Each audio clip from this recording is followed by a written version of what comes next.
सरकारवाह जी, माननीय क्षेत्र संघचालक जी, माननीय प्रांत संघचालक जी, उपस्थित सभी संघ के माननीय अधिकारीगण और राष्ट्र जीवन के विभिन्न क्षेत्रों में काम करने वाले सभी गणमान्य जन, विदेशों का प्रतिनिधित्व भारत में करने वाले सभी डिप्लोमैट्स, पूज्य संत चरण, माता भगिनी, 2018 में इसी प्रकार का एक कार्यक्रम इसी सभागृह में हुआ था। संघ के बारे में बहुत सारी चर्चाएं चलती ही है। ध्यान में आया कि चर्चा में जानकारी कम है। जो जानकारी है वो ऑथेंटिक नहीं है और इसलिए अपने तरफ से संघ की सत्य और सही जानकारी देना, संघ की सत्य और सही जानकारी देना,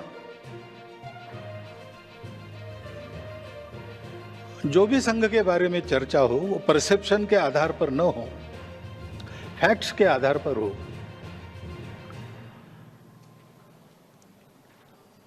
वो मालूम होने के बाद निर्णय क्या करना, निष्कर्ष क्या निकालना, वो तो जो सुनेगा उसका अपना अधिकार है। किसी को कन्विंस नहीं करना है, बस बताना है। इस उद्देश्य से वो संवाद हुआ और वो संवाद अपेक्षाकृत बहुत अच्छी तरह हुआ। संघ के बारे में सत्य जानने के बाद बहुत सी बातें जो मन में बिना कारण थी वो चली गई। उस सभा में आए हुए सब लोग संघ के बन गए, ऐसा नहीं कह सकते, लेकिन वो उद्देश्य भी नहीं था। अभी शताब्दी के कार्यक्रमों का विचार जब हो रहा था तब फिर से ये कल्पना आई कि फिर से ऐसा एक संवाद, उस समय एक ही स्थान पर हुआ था, देश में 4 स्थानों पर हो ताकि अधिक लोग उसमें सहभागी हो सके, बाद में प्रश्न पूछ सके। लेकिन जो पहले बताया उस समय भी मीडिया ने बहुत अच्छी तरह उसको सारे देश में पहुंचाया था, तो वही सारी बातें फिर से बतानी है क्या? संघ एक विषय है तो संघ के बारे में हर साल नया बताने का कुछ नहीं रहता है। तो इस बार ये हुआ कि 100 वर्ष पूरे हो गए, आगे हम संघ के कार्य को कैसा देखते हैं, हमारे मन में क्या चल रहा है, ये भी रखा जाए। इसलिए न्यू हॉराइजन्स, नए क्षितिज, ऐसा शब्द व्याख्यानमाला के टाइटल में है। और दूसरा ये किया जाए कि 70-75% नए लोगों को बुलाया जाए। तो इसलिए जो 2 व्याख्यान होने वाले हैं उसमें आज के व्याख्यान में संघ के बारे में मैं बताऊंगा। पिछली बार जो 2 भाषणों में बताया वो एक भाषण में बताऊंगा। 100 साल की संघ की यात्रा हो रही है। क्यों हो रही है?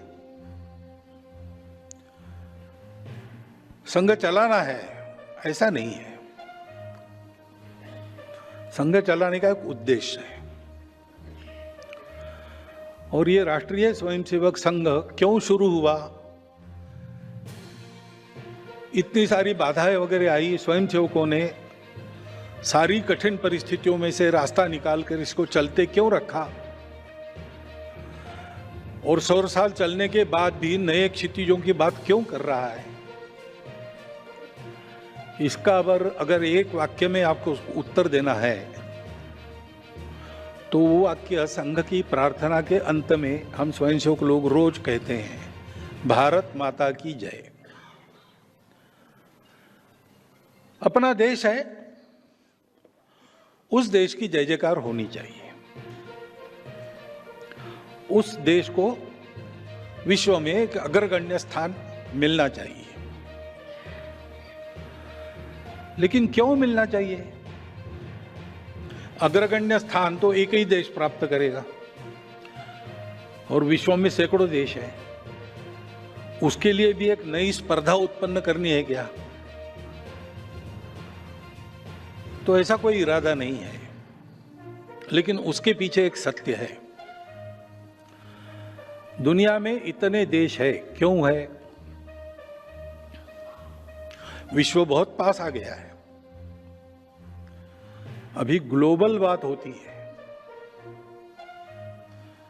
विश्व पास आ गया है, इसलिए ग्लोबल विचार करना ही पड़ता है।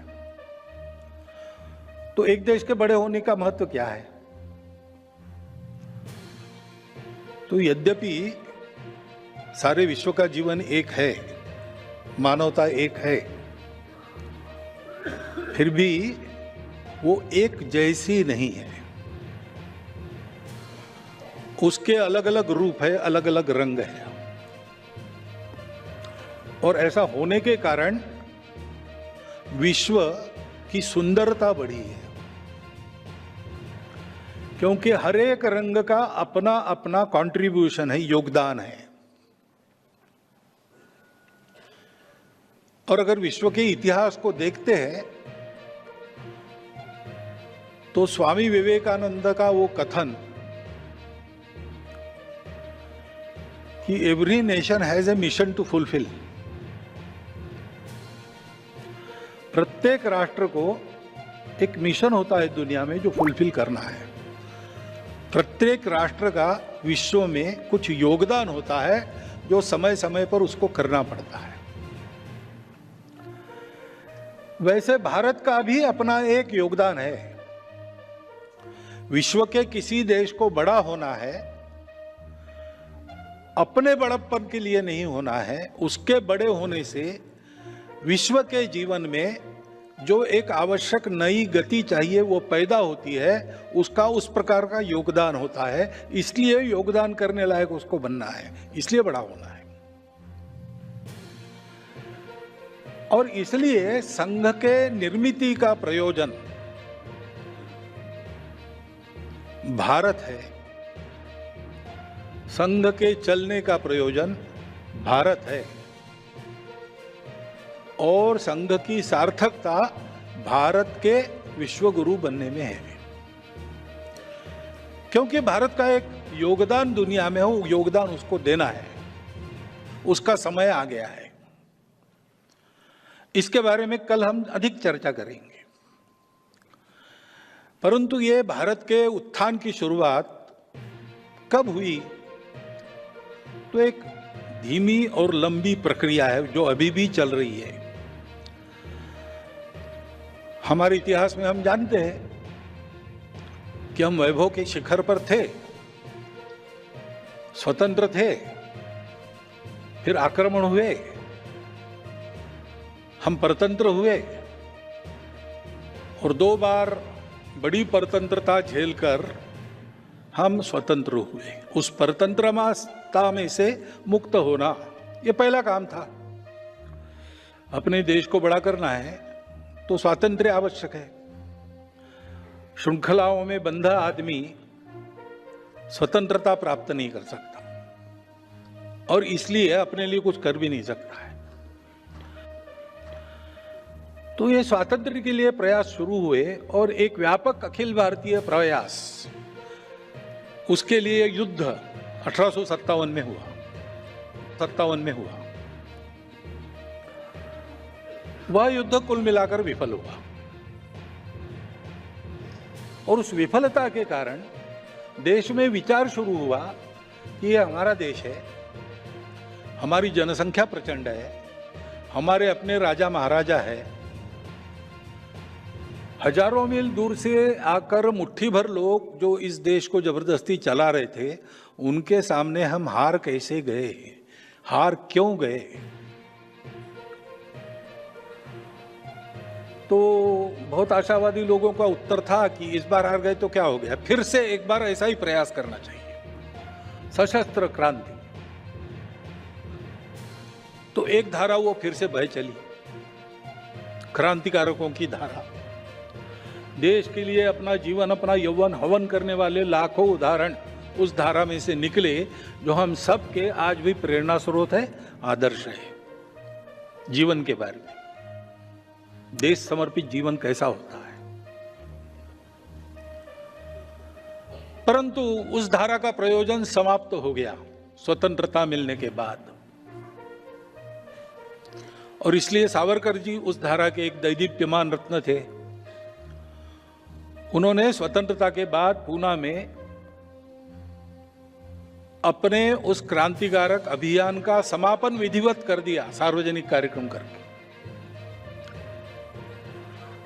तो धारा अब नहीं है, उसकी आवश्यकता भी नहीं है, परंतु देश के लिए जीने मरने के लिए प्रेरणा स्रोत वो धारा बनी है। लेकिन कुछ लोगों को लगा कि ये लड़ाई में हम कम थे इसलिए नहीं आ रहे हैं, हमको राजनीति का पता नहीं है, लोगों में राजनीतिक जागृति नहीं है, केवल सैनिक लड़ेंगे तो काम नहीं होता है, सामान्य व्यक्ति भी खड़ा होना चाहिए। और इसलिए हम परतंत्र है इसका उनको भान करा देने वाला राजनीतिक उपक्रम करना चाहिए। तो उस स्वतंत्रता के युद्ध के बाद 57 के बाद भारतीय असंतोष ठीक से व्यक्त हो और वो हानि न करे, इसलिए कुछ व्यवस्था हो रही थी, लेकिन इन सब लोगों ने उसको अपने वश में कर लिया और उसको स्वतंत्रता के लड़ाई का हथियार बनाया। इंडियन नेशनल कांग्रेस के नाम से वो धारा चली। उसी में से अनेक प्रकार के राजनीतिक प्रवाह निकलकर आज हम देखते हैं इतने सारे राजनीतिक दल अपने देश में है। स्वतंत्रता के पहले स्वतंत्रता के लिए लोगों की राजनीतिक जागृति, ये लक्ष्य उनका था और वो अच्छी तरह से हो गई। सामान्य व्यक्ति भी, चरखा तो अपने देश का परंपरागत है, वो नई बात नहीं थी, लेकिन देश के लिए चरखा चलाना ये बात सिखाई उस राजनीतिक आंदोलन ने। देश के लिए जीना मरना, हर काम में देश का विचार करना, ये वातावरण सारे देश में हो गया। फलस्वरूप स्वतंत्रता मिली। सशस्त्र संघर्ष भी चल रहा था, उनका भी बड़ा योगदान था। कुछ दुनिया की परिस्थिति भी थी। स्वतंत्रता प्राप्त होने के बाद उस धारा को जिस प्रकार जैसे प्रबोधन करना चाहिए उस प्रकार होता तो आज का दृश्य का कुछ अलग होता, लेकिन वैसा हुआ नहीं। ये हम सब लोग देख रहे हैं। दोषारोपण करने की बात नहीं, ये फैक्ट है। एक धारा थी, उन्होंने कहा कि ये सब होगा, लेकिन अपने समाज में कुछ कमियां है, रूढ़ी कुरीतियों से ग्रस्त अपना समाज है, उसको आधुनिक शिक्षा का स्पर्श नहीं है, अंधविश्वासों से भरा है, उसको ठीक करना चाहिए। और इसलिए तरह तरह के सुधार आंदोलन अपने देश में हुए और कुछ आज भी चल रहे हैं। उनका परिणाम तो हुआ, प्रभाव तो हुआ, लेकिन सब कुछ ठीक नहीं हुआ। अभी भी ऐसे सुधार के उपक्रम, सुधार के अभियान, सुधार के आंदोलन करने पड़ते हैं। और एक धारा थी जिन्होंने कहा कि पहले अपने मूल पर चलो, फिर से हम उसको भूल गए हैं। स्वामी दयानंद सरस्वती, स्वामी विवेकानंद, दो मुख्य नाम उसमें लिए जाते हैं, जिन्होंने अपने मूल पर समाज को खींचने का प्रयास किया। उसके चलते जो जो हुआ, इन पहले की 3 धाराओं सहित भारत में आज जो कुछ चल रहा है उस पर इनका प्रभाव है। कहीं ना कहीं प्रेरणा स्रोत वहाँ पर है, कहीं ना कहीं विचार का जो प्रवाह है वो वहाँ से जुड़ता है। परंतु ये चारों धाराएं चली जैसा भारत हमको चाहिए। 75 वर्ष आजादी के पूरे हुए, लेकिन हम अभी ऐसा नहीं कह सकते कि वैसा खड़ा हुआ। इसका कारण क्या है? क्या है? संघ के निर्माता जो थे डॉक्टर हेडगेवार, वो इन चारों धाराओं में काम कर चुके थे। उनको हम जन्मजात देशभक्त कहते हैं, क्योंकि बचपन से ही ये चिंगारी उनके मन में थी कि देश के लिए जीना चाहिए, देश के लिए मरना चाहिए। स्वयं बचपन में ही अनाथ हो गए थे, दरिद्रता में आगे बढ़ना पड़ा, लेकिन देश के लिए चलने वाले कामों में भाग लेना उन्होंने कभी नहीं छोड़ा। और विद्यार्थी के नाते उनका जो कर्तव्य था अपनी पढ़ाई अच्छी तरह से पूर्ण करना, उसमें अपने विद्यालय में पहले 10 में आना ये भी कभी उनका छूटा नहीं। वंदे मातरम आंदोलन 1905-6 में जो हुआ, उस समय उन्होंने नागपुर के सारे विद्यालयों में उस आंदोलन का संगठन किया। जब इंस्पेक्टर लोग स्कूल इंस्पेक्शन के लिए आते थे तो हर क्लास में उनका स्वागत वंदे मातरम से होता था। चिढ़कर उन्होंने सारे विद्यालय बंद कर दिए। कौन इसके पीछे पता लगाने का प्रयास किया। 4 महीने स्कूल बंद रहे, पता नहीं लगा। अंत में कॉम्प्रोमाइज हो गया, जो अभिभावक गार्डियंस थे और सरकार में, कि एक नॉमिनल अपॉलॉजी हो जाए स्कूल में एंटर करते समय गेट पर, और शिक्षक खड़ा रहे, वो पूछे गलत हुआ ना, माफी चाहते हो ना, तो मुंडी हिलाना, नॉमिनल अपॉलॉजी। स्कूल शुरू हुए, लेकिन 2 छात्र नागपुर के थे जिन्होंने ये भी करने का इनकार कर दिया कि भाई भारतवासी हम हैं, भारत माता हमारी, उसके स्वतंत्रता की बात को नकारना सपने में भी हम नहीं कर सकते। वो हमारा श्रद्धा स्थान है, वंदे मातरम कहना ये हमारा अधिकार है, और इसलिए हम सपने में भी उसको ना नहीं कर सकते, तो हम माफी कैसे मांगेंगे। तो स्वाभाविक वो दोनों रस्टिकेट हुए। उसमें एक डॉक्टर एडीवार थे जो बाद में डॉक्टर बने।